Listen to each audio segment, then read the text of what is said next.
Good morning students. आज हम लोग पैकिंग इफिशिएंसी निकालेंगे फेस सेंटर्ड क्यूबिक सेल का। बेटा फेस सेंटर्ड क्यूबिक सेल को ही हेक्सागोनल क्लोज पैक स्ट्रक्चर या क्यूबिक क्लोज पैक स्ट्रक्चर कहते हैं। आपको जैसे लास्ट लेक्चर में भी मैंने बताया था कि मेटल्स में एटम्स की अरेंजमेंट या मॉलिक्यूल्स की अरेंजमेंट अलग अलग टाइप से कैटेगरीज की हुई है। किसी मेटल में एटम्स सिंपल ऐसे अरेंज होते हैं, यानी ये सिंपल क्यूबिक सेल हुआ।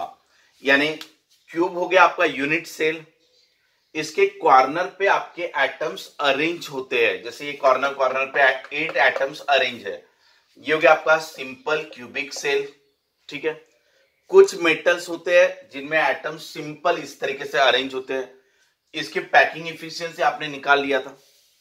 कुछ होते हैं बॉडी सेंटर्ड क्यूबिक सेल, ये भी हमने पढ़ा था कि कुछ मेटल्स में एटम्स ऐसे अरेंज होते हैं, यानी क्या कॉर्नर पे तो 8 एटम्स होते ही है, उसके अलावा एक्स्ट्रा सेंटर पे भी होता है, ये भी हमने पढ़ लिया था। अब तीसरा यानी क्या फेस सेंटर्ड क्यूबिक सेल, या इसी का दूसरा नाम क्यूबिक क्लोज पैक्ड स्ट्रक्चर। अब इसमें क्या होता, इसमें नाम में दिया हुआ है कि फेस सेंटर्ड क्यूबिक सेल, यानी ये जो फेस है ये वाला, इस फेस के सेंटर पे भी एक एटम रहेगा, यानी ये ऐसा, ये पूरा एटम। दूसरा और एक फेस ले लो, ये वाला फेस हो गया, ये फेस के सेंटर पे भी एक एटम रहेगा, ये ऐसा वाला। ठीक है, आप चाहे तो फिलहाल उसको ऐसे दिखा दो। ये वाला आपका थर्ड फेस है, इसके सेंटर पे भी एक एटम रहेगा, यहां पे भी एक एटम रहेगा। तो इसको टोटल फेस कितने हैं, ये 1 2 3 4 हो गए। ठीक है ना। इनके अलावा एक फेस आएगा फ्रंट वाला, वहां पे भी एक होगा एटम, और एक फेस होगा बैक साइड वाला, पीछे वाला, वहां पे भी एक एटम्स होगा ऐसे। तो आप देख लो बेटा, ये कौन सा है कि फेस के सेंटर पे भी एटम होता है, जिसे फेस सेंटर्ड क्यूबिक सेल कहते हैं। यहां तक समझ में आया? चलो आगे देखते बेटा। नाउ एफसीसी स्ट्रक्चर में, यानी फेस सेंटर्ड क्यूबिक सेल में, कॉर्नर पे तो 8 एटम्स हो गए, जैसे 1 2 3 4 5 6 7 8। सो कॉर्नर वाले 8 एटम्स। और फेस कितने होते हैं इसको, 1 2 3 4 5 एंड 6। तो 6 फेस पे 6 एटम्स। तो क्यूब के 8 कॉर्नर पे 8 एटम्स और क्यूब के 6 फेसेस पे 6 एटम्स, ये आपने ले लिया। अब देखना, हमने लास्ट लेक्चर में पढ़ा था कि कॉर्नर वाला एटम पूरी तरीके से इसके हिस्से में नहीं आता, ये एटम का कुछ हिस्सा दूसरी तरफ भी चला जाता, ये वाला। सिर्फ ये वाला जो पार्ट है, इतना ही पार्ट इसके हिस्से में आता है।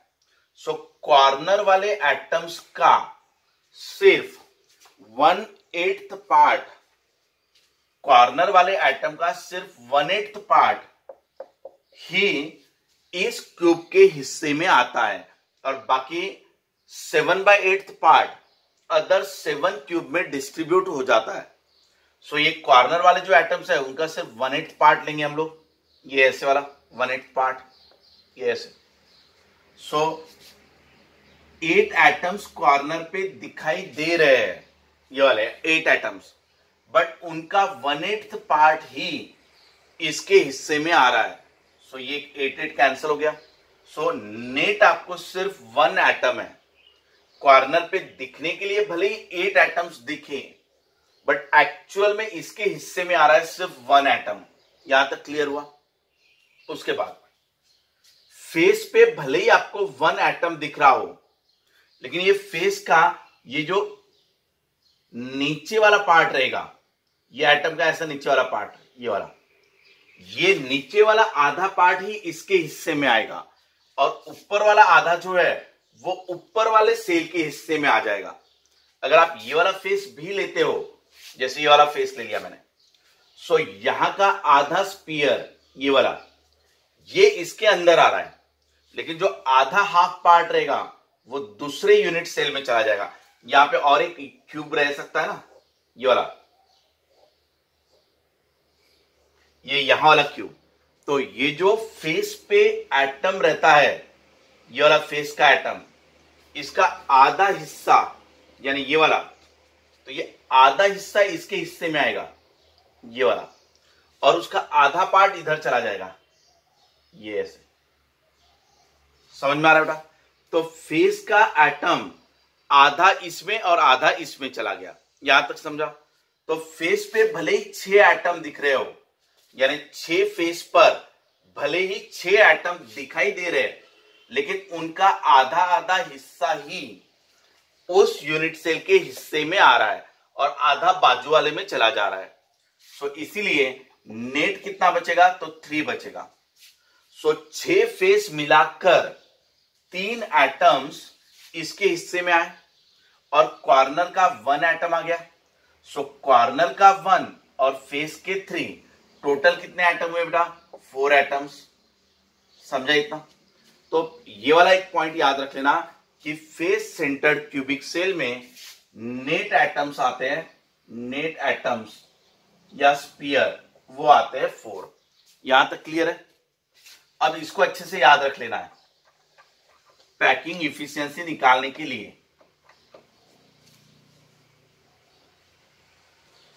अब एटम जो होता है वो स्पेरिकल इन शेप होता है, तो एक एटम्स का वॉल्यूम कितना रहेगा? Volume of 1 atom, atom is a spherical in shape, so sphere का वॉल्यूम 4/3 पाई आर क्यूब। ये हो गया volume of 1 atom, volume of 1 atom. अब ये हमारा सिंपल क्यूबिक सेल पहले बना लेते हैं। उसके फेस पे अगर एटम दे दिया जाए तो वो एफसीसी स्ट्रक्चर बनेगा, यानी फेस सेंटर्ड क्यूबिक सेल।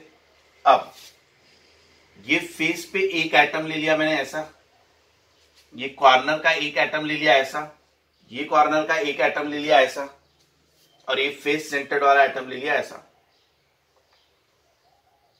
अब देखो बेटा, ये एटम का ये वाला रेडियस हुआ r, ये वाला रेडियस रहेगा इसका, इस एटम का 2r, क्योंकि ये डायमीटर बन रहा है पूरा, और इसका रेडियस रहेगा एटम का r।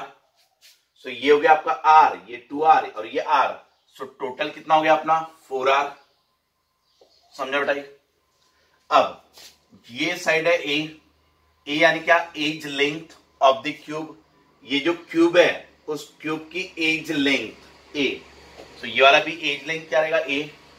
सो अगर ये दो साइड है a, so by Pythagoras theorem diagonal ये वाला कितना आना चाहिए? √2a। सो ये वाली जो लेंथ आएगी वो ये वाला a हो गया, ये वाला a हो गया। सो इनको पाइथागोरस थ्योरम लगा दो, क्योंकि ये 90 डिग्री है। सो उसका जो हाइपोटेनियस आएगा वो बाय पाइथागोरस थ्योरम वो आएगा √2a। समझा यहां तक? अब ये वाला डिस्टेंस √2a निकाला और वही डिस्टेंस 4r है। सो 4r is equal to √2a, यानी यहां पे लिख देंगे 4r is equal to √2a। ये निकाल लिया। यहां से बेटा r की वैल्यू निकाल सकते हो। सो r इक्वल टू कितना आ जाएगा? √2a डिवाइडेड बाय 4 ऐसे। अब ये जो 4 है उसको 2 इंटू 2 लिख दो, 2 इंटू 2। 4 को आप 2 इंटू 2 लिख दिए। अब ये जो 2 है उसको आप √2 इंटू √2 लिख दो, क्योंकि जो 2 था उसको 2 बार √2 इंटू √2 लिख सकते हैं, क्योंकि √2 का स्क्वायर यानी 2, ये √2 कैंसिल हो गया आपका। क्या बचा आपका? a by 2√2। समझा इतना? अब ये आपने निकाला रेडियस की value in terms of edge length of the cube. अब इसको यहां पे रिप्लेस कर दो और कैलकुलेशन करो आप, उससे आपका वॉल्यूम ऑफ 1 एटम निकलेगा या 1 sphere. So volume of 1 atom या volume of sphere equal to 4/3 pi r का क्यूब, r यानी क्या? a बाय 2√2 उसका क्यूब। इसको थोड़ा सिंप्लीफाई कर लो, तो ये 4/3 पाई ये हो गया ए का क्यूब डिवाइडेड बाय, बेटा ये 2 का क्यूब यानी 4 इंटू 2 8 हो गया, वो 2 का क्यूब यानी 8 यानी 4 इंटू 2 लिख दिया, और ये √2 का क्यूब यानी √2 3 बार आएगी, ऐसा हो जाएगा √2 का क्यूब यानी √2 इंटू √2 इंटू √2। अब बेटा ये √2 का स्क्वायर भी कह सकते हो इसको आप, स्क्वायर रूट कैंसिल होगा, सो ये क्या बचेगा 2√2। सो √2 का क्यूब यानी 2√2, सो √2 का क्यूब यहां पे ले लेंगे 2√2। समझाया था। इसके बाद क्या कैंसिल हो रहा है, यहां से 4 कैंसिल हो जाएगा आपका, ये 2 इंटू 2 4 इंटू 3 12 यानी पाई ए क्यूब बाय 12√2। यहां तक आ गया हमारा वॉल्यूम ऑफ 1 एटम, यानी एक एटम कितना स्पेस ऑक्युपाई कर रहा है, वॉल्यूम यानी स्पेस। अब नेक्स्ट पॉइंट सिंपल है, हमने पढ़ा था कि फेस सेंटर्ड क्यूबिक सेल जो होता है उसके अंदर टोटल एटम्स कितने आते हैं, तो 4 एटम्स आते हैं।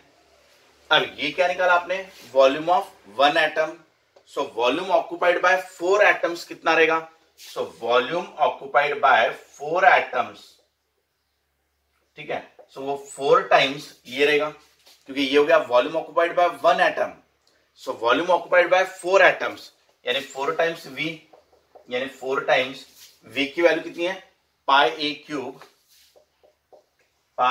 Cube divided by 12√2। अब बेटा यहां से ये 4 और ये 12, तो ये हो जाएगा पाई ए क्यूब डिवाइडेड बाय 3√2। इतना आ गया आपका, ये हो गया वॉल्यूम ऑक्युपाइड बाय 4 एटम्स, ठीक है, वी डैश दे देता हूं इसको।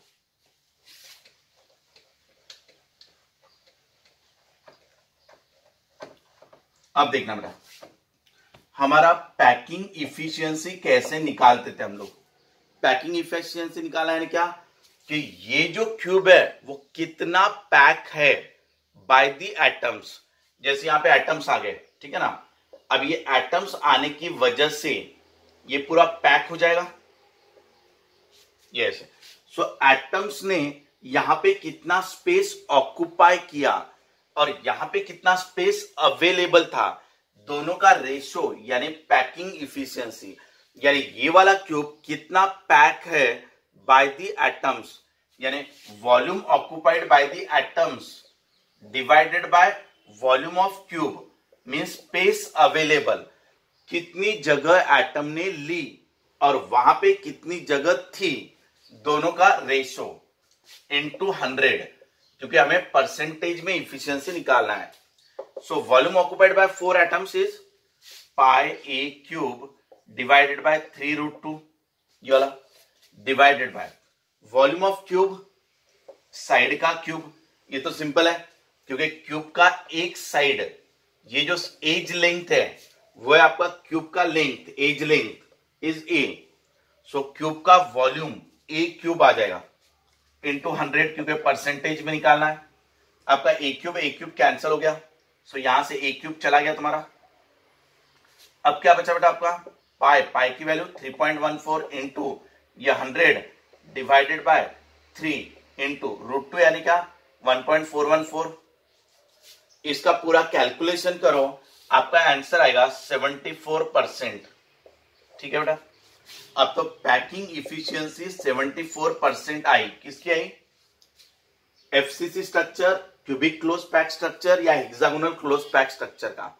तो पैकिंग इफिशियंसी 74% मींस क्यूब में की 75% स्पेस एटम ने ऑक्युपाई की और 26% यानी 26% स्पेस वहां पर एम्प्टी है। ये क्यूब में जितनी भी जगह अवेलेबल है उसमें का 74% एटम ने ले लिया और आपका 26% यानी 26% स्पेस वहां पर एम्प्टी है या वॉइड स्पेस है, ठीक है। इस तरीके से आपको बोर्ड एग्जाम में, एंट्रेंस एग्जाम में क्वेश्चन पूछे जाएंगे बेटा। आपको बोर्ड एग्जाम में भी इसका डेरिवेशन करना रहेगा, एंट्रेंस एग्जाम में आपको इसकी वैल्यू पता रहना चाहिए। क्लियर, आप लोग इस डेरिवेशन की 1-2 बार प्रैक्टिस कर लेना। बाय बेटा।